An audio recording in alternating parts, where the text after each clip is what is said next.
I spoke to a photographer 2 days ago, and her youngest daughter is so creative, and there is no outlet for that in school. Yeah. There's just we've stripped away so much of that stuff, and because it's not seen as important. It's not as important as English and maths and all that stuff.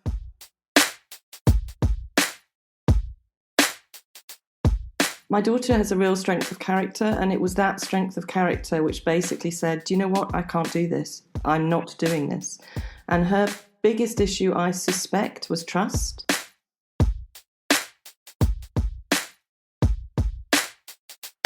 $771,000 persistent absentees, so that's children missing 10% or more. For 43% of those absences, we have no formally recorded reason. I've seen articles in Schools Week where a school makes all of those children go to the back of the lunch queue. So you only go to the front if you've got 100% attendance badges.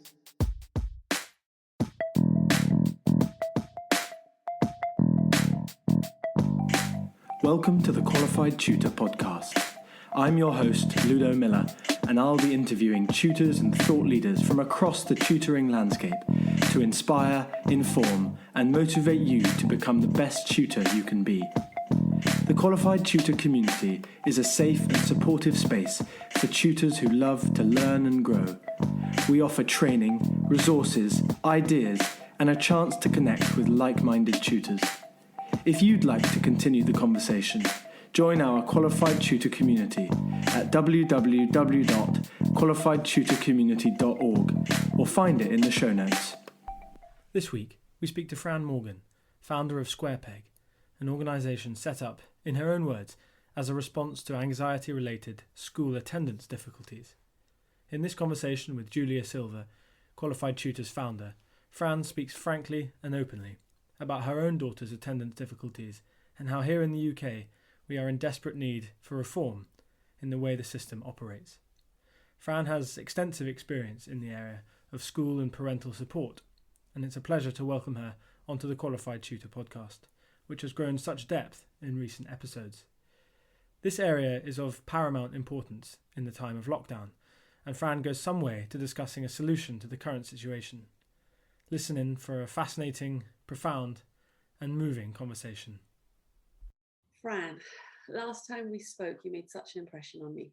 And to be honest, I've discussed you with so many people since because you really opened my eyes to a whole world of barriers for attendance, is the phrase that you taught me.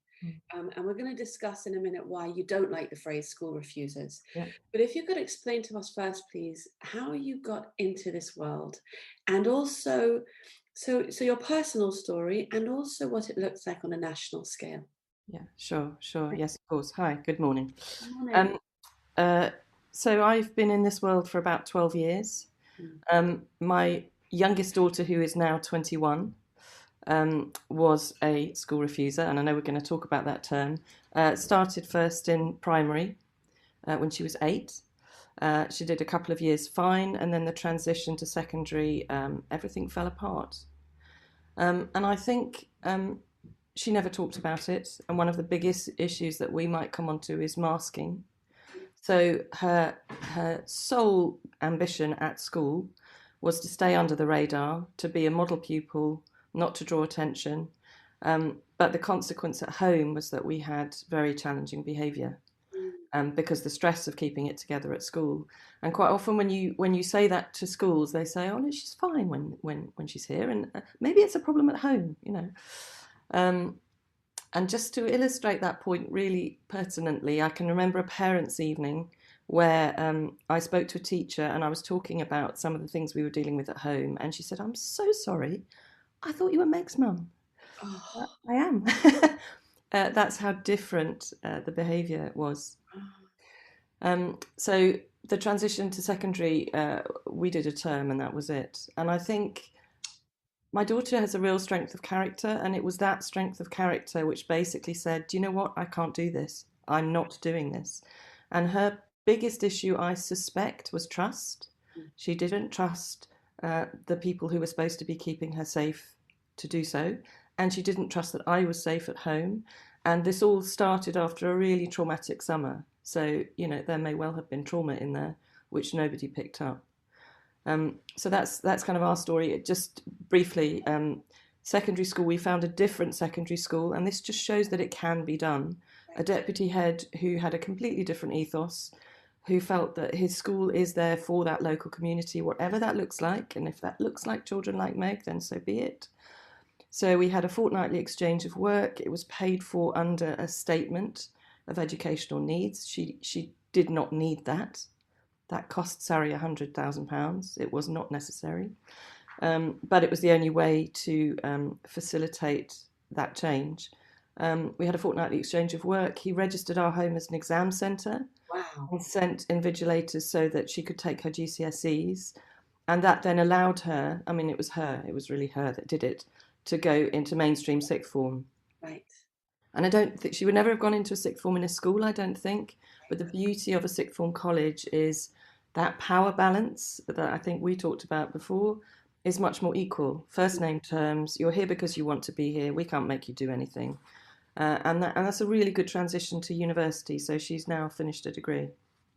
One of our participants last night mentioned exactly that there was something striking about how much more quickly they were able to build trust in sixth form because of the first name terms and the closer power balance. It's mutual respect.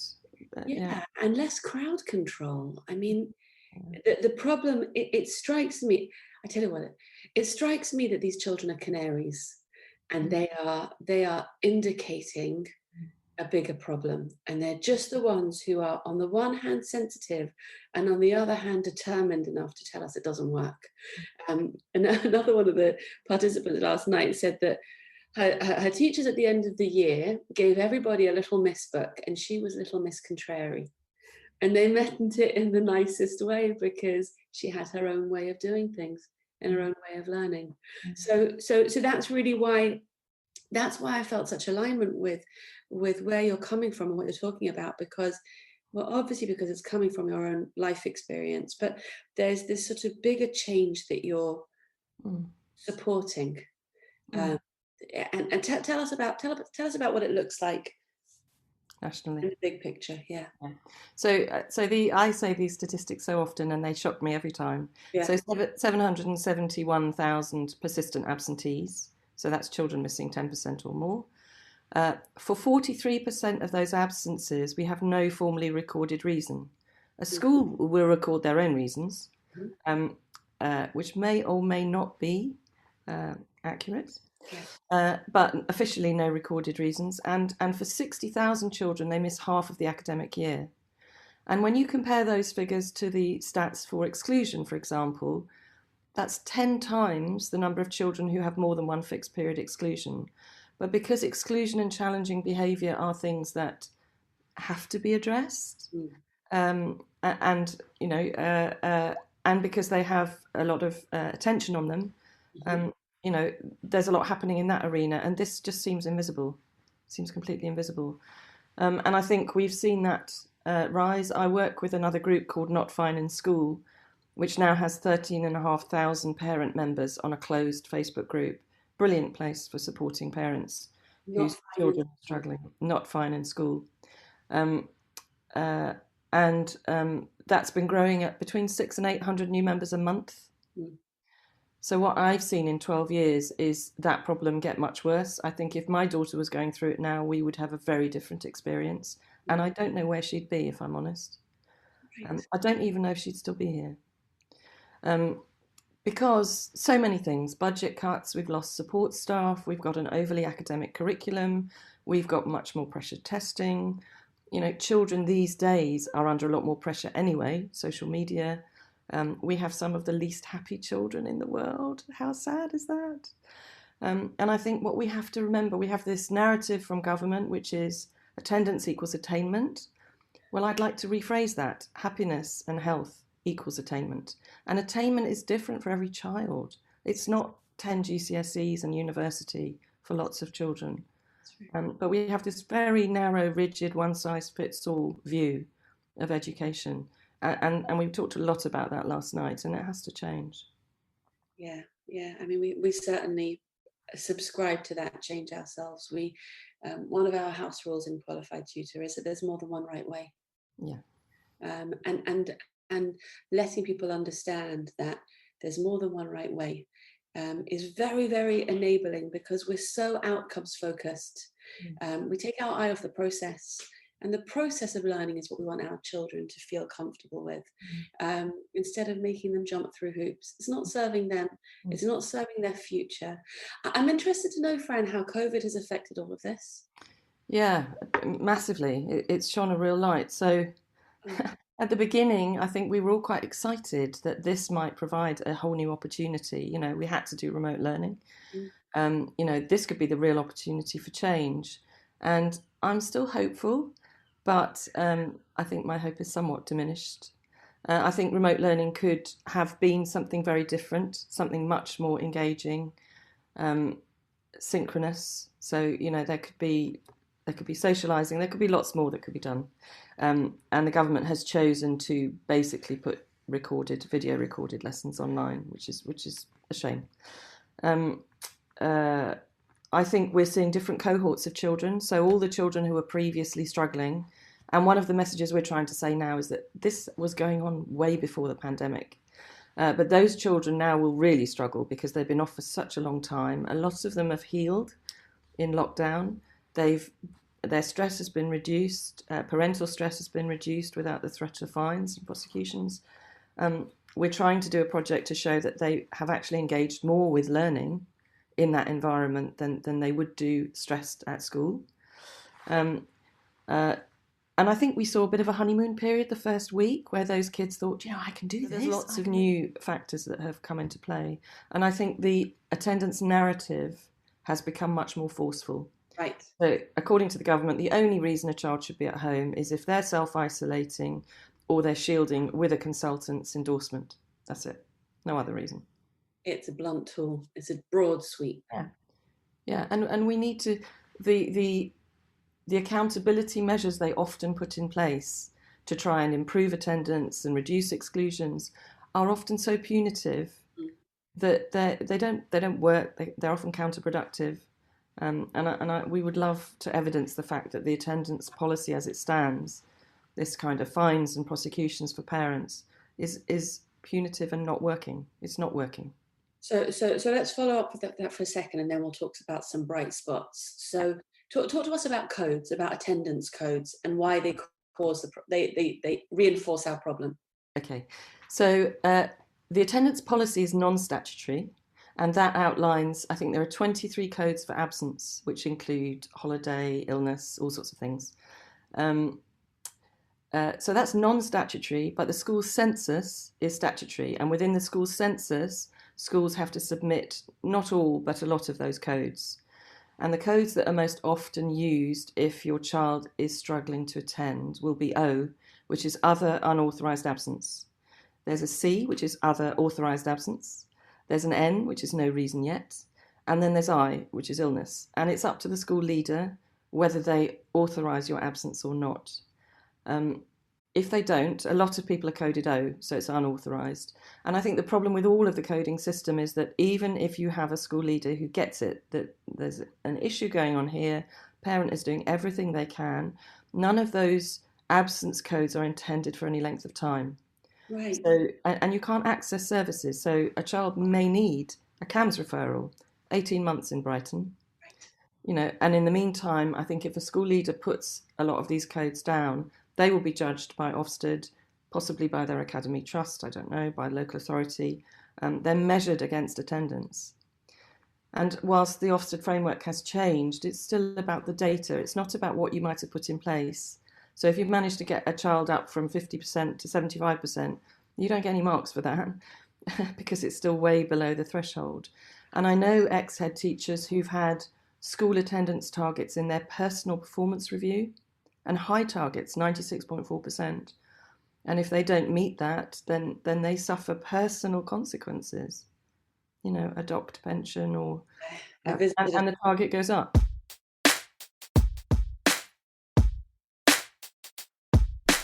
And now, a brief word from our founder, Julia Silver. If you'd like to hear more about the ideas we touch on here, or gain the tools to take your own tutoring to the next level, the Qualification for Tutors could be for you. This live online seminar is facilitated by industry experts who, over 4 Zoom workshops, will cover the foundations of teaching and learning and how it relates to you as a tutor. The workshops are full of rich discussions where you'll learn alongside other tutors and connect on a professional level. We will teach you how to be the kind of tutor every child remembers. Visit our community space at qualifiedtutorcommunity.org and sign up now for our transformative course. We'll see you there. I visited a school in London, and the children were so welcoming, and we were chatting with the year 7s in the playground.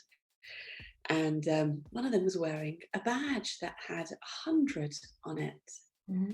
And I asked her what this 100 meant, and she said it meant 100% attainment. Mm-hmm.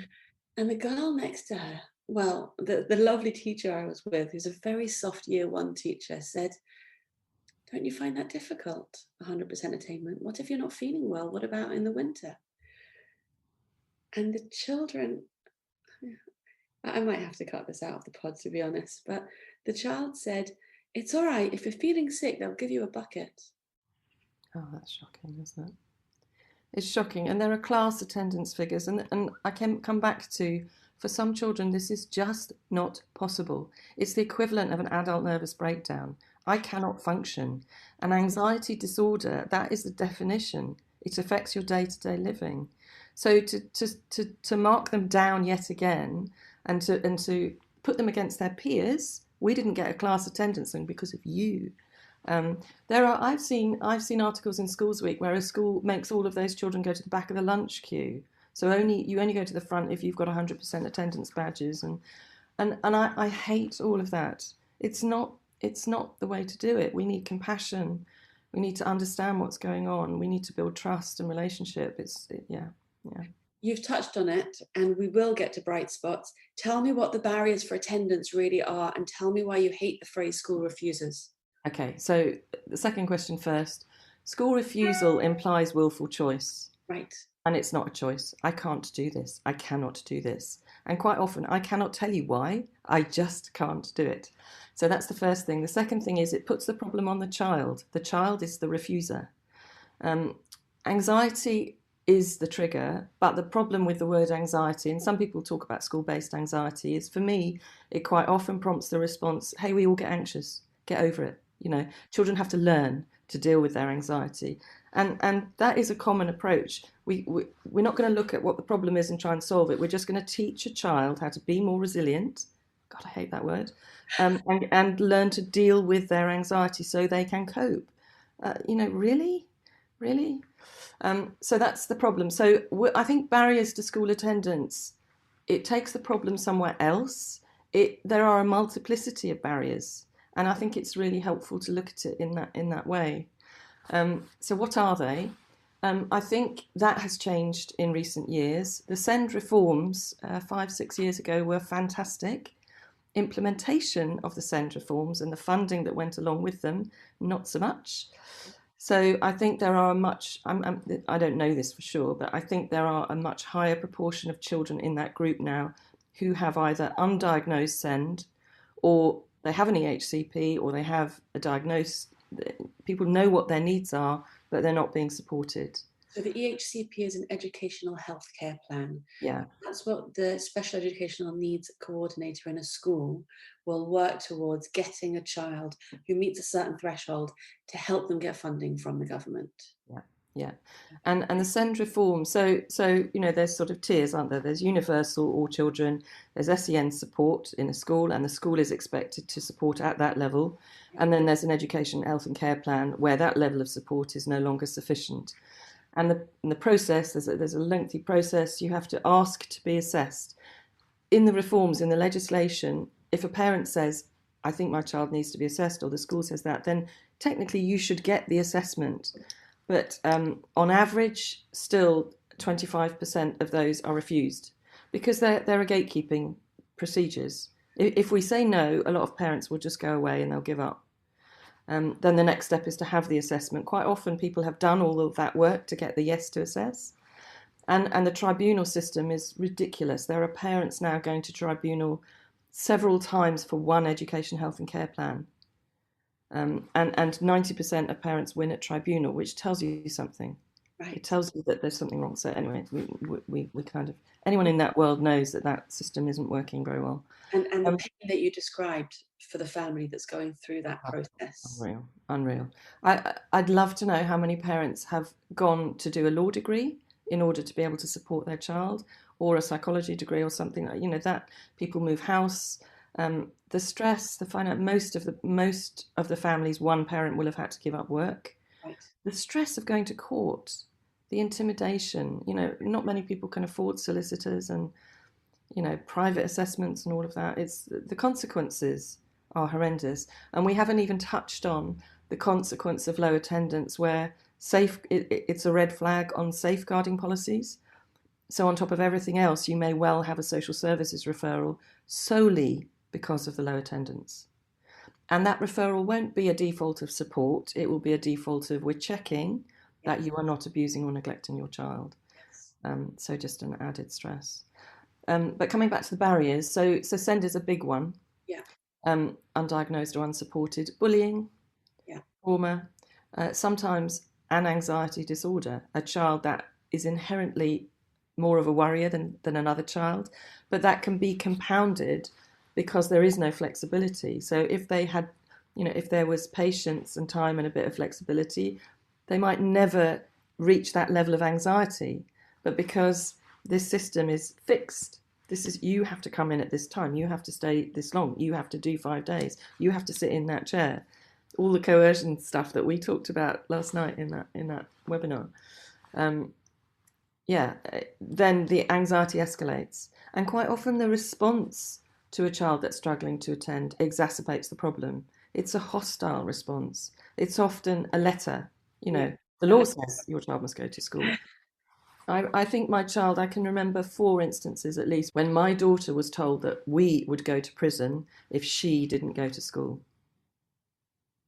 That's not uncommon. How is that helping anybody? And I have to say that I often talk about schools being stuck between a rock and a hard place. Yes. And my criticism is with the system.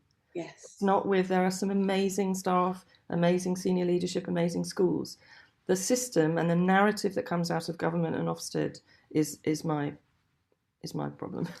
I've got it. I got it. So now let's talk about bright spots. And you've touched on compassion, and you've touched on flexibility and trust. Describe to us the schools who are doing it right. Okay. So I think trauma-informed schools, which is a particular approach based on all of those things, are starting. There is growing body of evidence to say that they are reducing exclusions and absence through their approach. And it's not rocket science. I mean, there is training that can be done, but the key is that it has to come from senior leadership down, and it has to run through the school like a stick of Blackpool rock. That's the only way. Because if you think every single member of staff has agency in this, and they have to all be following the same ethos. You can work really hard to get a child back into school, and it takes one member of staff to say, "Oh, thanks for gracing us with your presence," and you can undo, and it might be a throwaway remark, but it's about each person understanding the importance of everything they say and the things that they can do to make a difference. So trauma-informed schools, and it's so not rocket science. It's about trust, honesty, transparency, communication, compassion. Everything, I mean, I believe, and I know a lot of other people do, that, every behaviour is a need. It's a communicating a need. That's right. That children have a limited amount of things, particularly in a school environment, in terms of the ways that they can communicate that they have a problem. So acting out is one, and withdrawing and masking is another. Say that again. So we often talk about exclusion and school refusal as 2 sides of the same coin. Right. So if a child has a problem, yes, their means of communicating that problem can be limited. In an adult world, you might be able to say, okay, I'm going to pull myself together, I'm going to go to my boss, and I'm going to explain what is going on with me. Children are often not able to do that. So they can act out, behave badly, get excluded, and they can withdraw and mask. And those are the really worrying ones because they're no trouble. So often you're so busy with a class of 30 and several kids with SEND and some other kids acting out that they go unnoticed. And I think that's where the loss of a lot of support staff has really hit home, because those are the staff that might notice maybe after a lunch break, something's gone on. I can see that this child isn't quite right. And with, teachers with the best will in the world, with what they have to deal with in their job now, it's almost impossible, I think, to be able to look out for all of them. So talk about flexibility then. Well, the system doesn't allow it, but ideally, there are things like part-time timetables, there is blended learning, there is flexi schooling, but they're all difficult to implement within the current system. They're difficult for school leaders to justify, I think.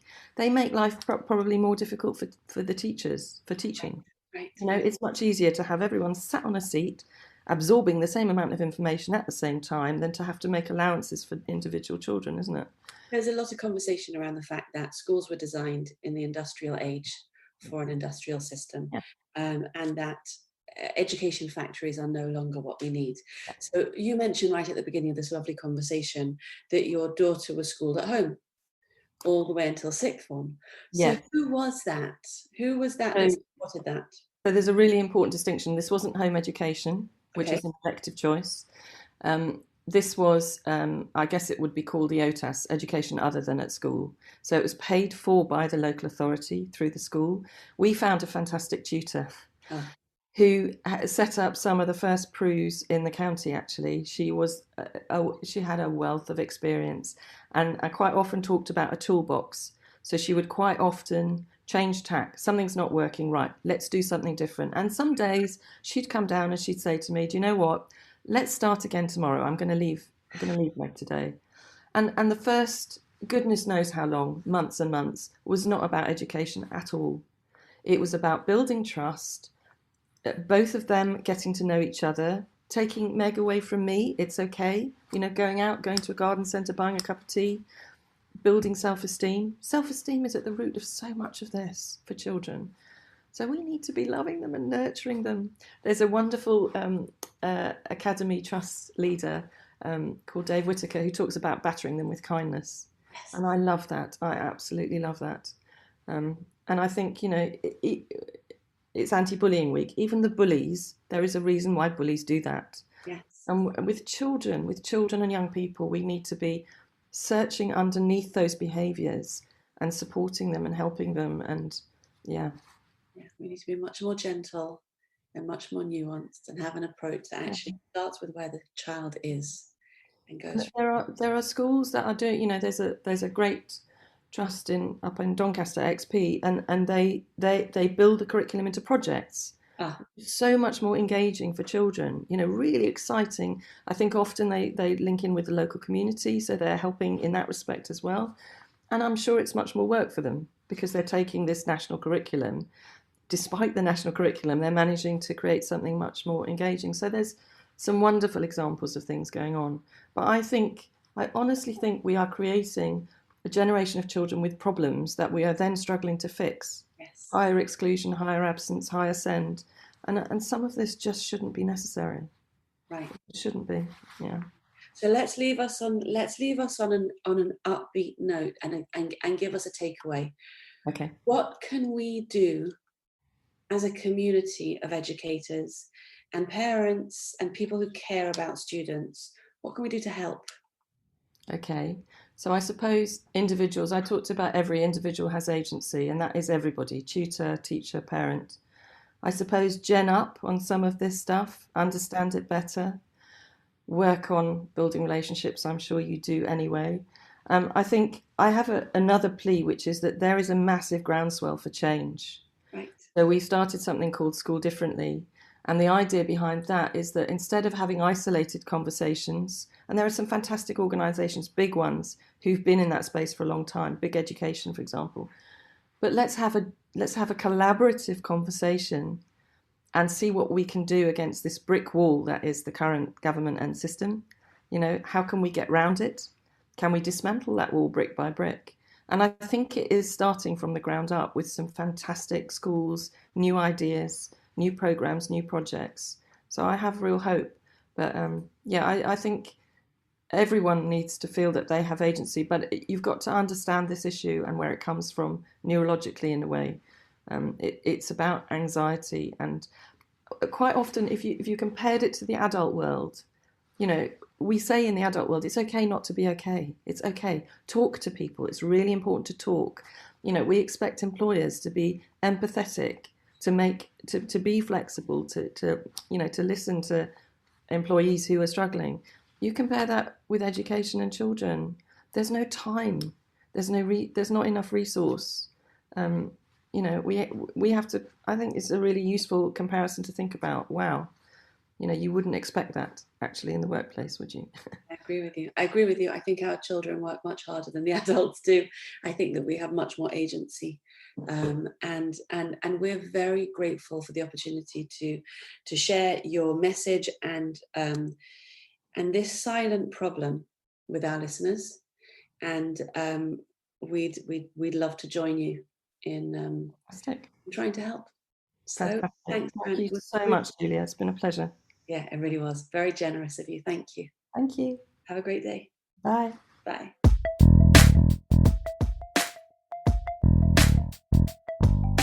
Thanks for listening to the Qualified Tutor podcast, where tutors share their expertise to support the tutoring community. If you'd like to continue the conversation, join our Qualified Tutor community at www.qualifiedtutorcommunity.org or find it in the show notes below.